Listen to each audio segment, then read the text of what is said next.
Nous avons avec nous en ligne Dr Marie-Ève Maillet, qui est chargée de cours à l'UQAM et à l'Université de Sherbrooke.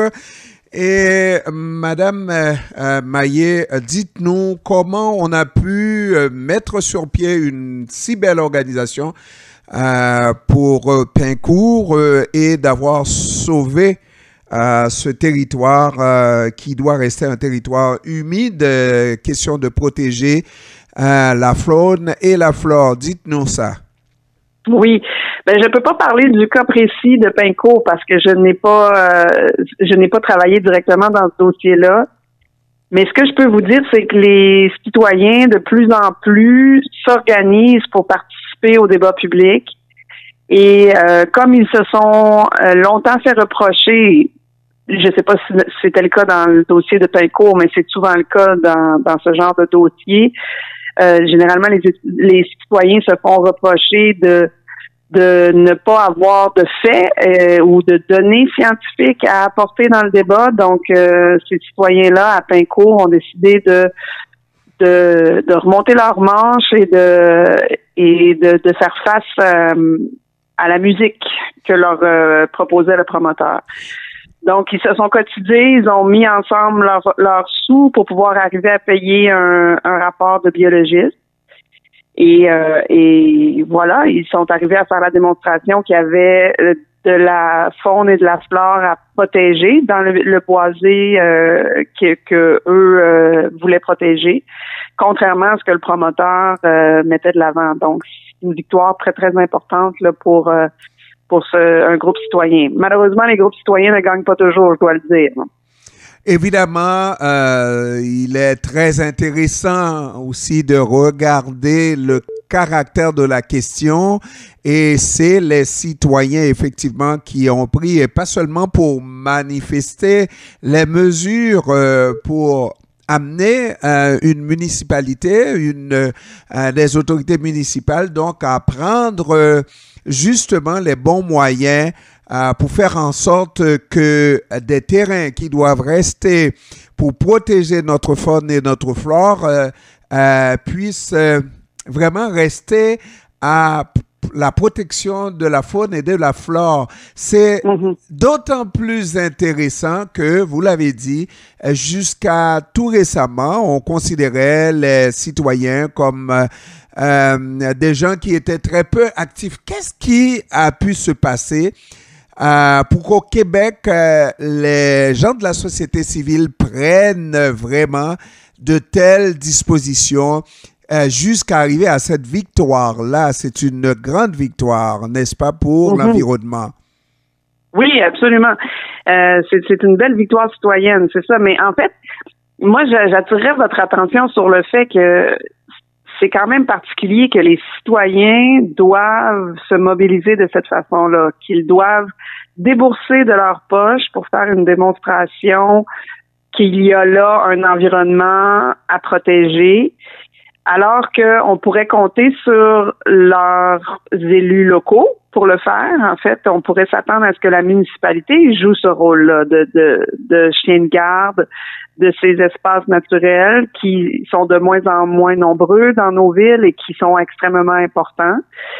Donc, on pourrait s'attendre à ce que les municipalités agissent plus promptement, en fait, qu'ils n'attendent pas que les citoyens les mettent devant le fait accompli avant de poser des gestes concrets pour protéger la nature. Mais aussi, on pourrait s'attendre à ce que le ministère de l'Environnement soit en mesure de repérer des études de complaisance comme celle qui avait été présentée par le promoteur dans le dossier de Pincourt. Donc, ça aussi, c'est une autre partie du problème. Docteur, est-ce qu'il ne faut pas aussi être comme un réaliste de savoir que jusqu'à tout récemment, ce qu'on considérait comme le développement d'une zone, d'une région, c'était la construction. Au Québec, on a cette belle expression qui dit que quand la construction va, tout va.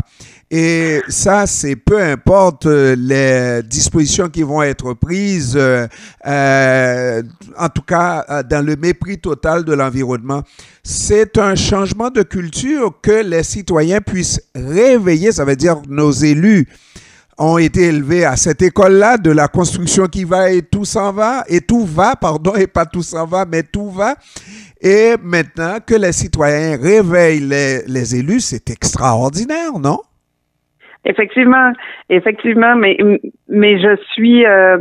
pense que la pandémie nous a permis de constater l'importance des milieux naturels dans nos milieux de vie. Parce que justement, on a été confinés dans nos maisons, on a été confinés dans nos quartiers, et donc on avait besoin de cette verdure-là, on avait besoin de cette nature-là. Et je pense que de plus en plus, en fait, surtout dans les milieux urbains, il va falloir trouver des moyens de protéger les forêts, les boisés qui existent, les milieux humides qui sont là et qui abritent parfois des espèces exceptionnelles. Et donc, c'est important et les gens s'en sont d'autant plus rendus compte avec la pandémie.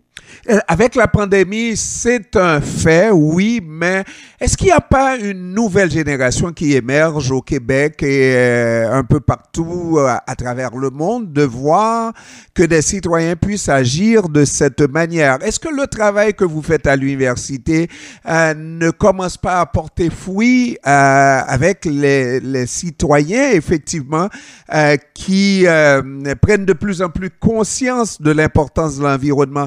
Est-ce qu'on ne fait pas du bon travail lorsqu'on enseigne la protection, le fait que le citoyen soit obligé de s'impliquer, même à l'école primaire, dans la protection de l'environnement? Est-ce qu'on ne peut pas commencer à applaudir pour un changement de mentalité? Oui, mais je l'appelle de mes vœux en tout cas. Donc j'espère que vous avez raison. Je suis peut-être trop optimiste, maître. Mais non, mais c'est vrai que les enfants généralement très facilement ils comprennent l'importance de protéger la nature, de protéger les animaux, de protéger les habitats dans lesquels évoluent les animaux. Donc les enfants sont très sensibles à cette question-là. Et malheureusement, des fois en vieillissant, ils perdent de vue ce premier réflexe de cette première sensibilité qu'ils ont eue. Donc, mais par contre, dans les dossiers qu'on a vus dans le journal ce matin, on constate que c'est pas des enfants qui défendent les boisés. Ce sont beaucoup des gens à la retraite. Ce sont des gens qui ont vécu plus longtemps, mais qui ont peut-être les moyens et le temps à consacrer à ces batailles citoyennes-là, parce que c'est pas des batailles qui se gagnent en 5 minutes. Là. C'est des batailles qui se mènent sur des semaines, des mois, voire des années. Donc, il faut que les gens aient du temps à y consacrer. Et qu'ils aient les moyens, qu'ils aient du temps, mais aussi lorsque vous parlez de personnes âgées ou de troisième âge, n'est-ce pas, qui s'y mettent et qui mettent non seulement leur temps, mais leur argent, c'est dans le but aussi de léguer un pays sain, un environnement sain, on va le dire assez vite, n'est-ce pas, à la nouvelle génération, parce qu'il s'agit d'hypothèques qu'on prend tout le temps sur l'environnement et c'est des hypothèques vraiment que les générations futures doivent payer. Oui, ben absolument. Je veux dire, ce que vous dites, c'est de la musique à mes oreilles. Là. Je suis entièrement d'accord avec vous et c'est pour ça qu'on a besoin, en fait, il ne faut pas miser que sur les jeunes pour changer les façons de faire, puis protéger l'environnement. Il faut que tout le monde mette l'épaule à la roue, là.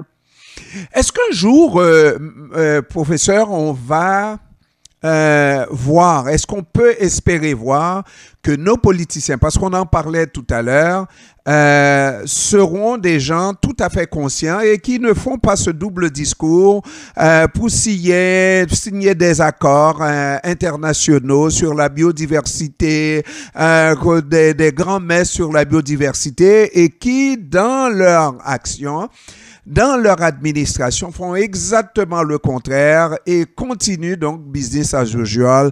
Est-ce que vous pensez voir dans les prochaines années des gens de plus en plus conscients occuper la fonction de décision, les fonctions de décision dans nos villes, dans nos municipalités?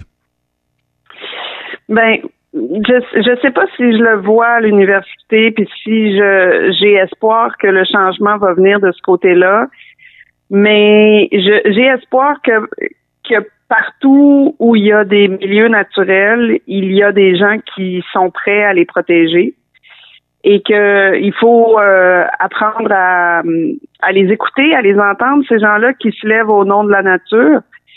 Au nom des milieux humides, au nom des forêts et des boisés, et il faut peut-être leur faciliter la tâche. Là. Mais donc, je sais que les élus sont malheureusement soumis à toutes sortes de pressions, notamment la pression du développement économique, et donc ça mine leur jugement dans des dossiers comme ceux-là. Là. Donc, malheureusement, j'ai plus espoir que les citoyens vont continuer à mettre de la pression pour que les choses changent et que les choses soient faites dans le respect de la nature et des communautés qui la fréquentent.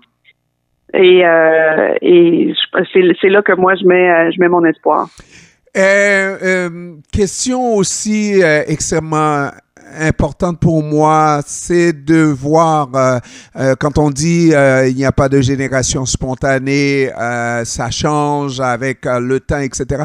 Mais est-ce que le fait d'avoir assisté à des catastrophes, d'entendre des catastrophes à travers le monde écologique, à travers le monde, et des tempêtes et des situations, est-ce qu'il nous a fallu voir tout ça pour amener une nouvelle génération de citoyens beaucoup plus consciente de l'importance de l'environnement? Ben, je suis d'accord avec vous. Je sais pas si vous vous souvenez, il y a plusieurs années, on parlait pas de changement climatique, on parlait de réchauffement climatique. Alors, pour nous au Québec, avec nos longs hivers, on avait une tendance à considérer que c'est peut-être une bonne nouvelle que le climat se réchauffe un peu et qu'on ait moins froid l'hiver. Ouais. Puis c'est ça, mais là, rapidement, le discours a changé, puis on a dit attention, il s'agit pas juste d'un réchauffement climatique, il s'agit de changements dans le climat de la Terre qui vont amener des extrêmes, qui vont amener des tempêtes, qui vont amener des incidents de la nature qu'on ne croyait pas possibles et qui vont être de plus en plus fréquents. Donc, des inondations, des tornades, des grosses tempêtes, ce genre de choses-là. Donc, malheureusement, c'est ce que ça prend, ce genre d'événements-là, parfois pour sensibiliser les gens. Mais il y a encore des gens qui résistent à ces messages-là et qui disent, qui vivent un peu dans le déni de la réalité que nous devrons changer certaines habitudes. Et puis, dernière question, professeur. Est-ce que le travail n'est pas entier, ce qui reste à faire par rapport à ces autres pays en difficulté économique, pays du Sud, qui n'ont pas toujours les moyens de faire face à ces changements climatiques-là, alors que ils n'ont pas profité du développement économique, n'est-ce pas? Et aujourd'hui, c'est eux qui payent le prix. Est-ce qu'on ne devrait pas davantage conscientiser les populations du Nord, n'est-ce pas, par rapport à leurs obligations, justement, étant donné que c'est elles, ces populations-là, qui ont su profiter des développements, des changements et de l'utilisation des énergies fossiles?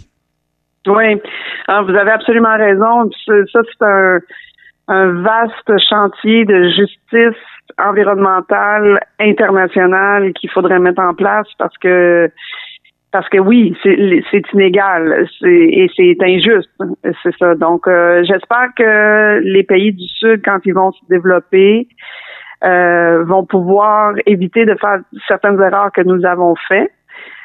Donc apprendre de nos erreurs, mais il faudra qu'ils en aient les moyens. Et donc ça, c'est probablement une question qui implique des décisions internationales et qui vont coûter des sous.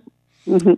Marie-Ève Maillet, chargée de cours à l'UQAM et à l'Université de Sherbrooke et spécialiste des questions d'environnement et d'acceptabilité sociale. Madame Maillet, je vous remercie d'avoir pris du temps de nous parler cet après-midi. Merci à vous. Au revoir. Au revoir.